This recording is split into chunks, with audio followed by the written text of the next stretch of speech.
আজকে আমি যাব উজ্জয়নের কাল ভৈরব মন্দিরে দর্শন করতে। জয় শ্রী মহাকাল বন্ধুগণ।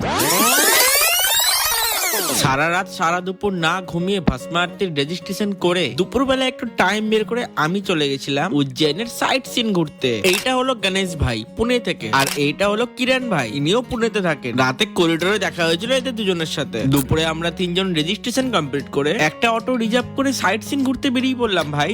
আমাদের প্রথম ডেস্টিনেশন হরসিদ্ধি মাতা মন্দির। 51টা শক্তিপীঠের একটি হলো এই মন্দির, আর ঠিক তার পাশেই রয়েছে চিন্তামন গণেশ টেম্পল। শ্রী মহাকাল উজ্জয়নের রাজা আর কাল ভৈরব সেনাপতি। এখানে কাল ভৈরবকে প্রসাদের নামে ওয়াইন চড়ানো হয়। বাবাকে ওয়াইন খাইয়ে বোতল শুদ্ধই ওয়াইনটা তোমাকে ফেরত দেওয়া হবে। যারা ওয়াইন খায় তাদেরকে তোমরা প্রসাদ রূপে এটা দিতেও পারো। এরপরে আমরা গেছিলাম মঙ্গলনাথ মন্দিরে। এইখান থেকেই নাকি মঙ্গল গ্রহের উৎপন্ন হয়েছে। সব থেকে অবাক করার ব্যাপার, এখানে মহাদেবের বাহন নন্দী নয়, একটা ভেড়া ভাই।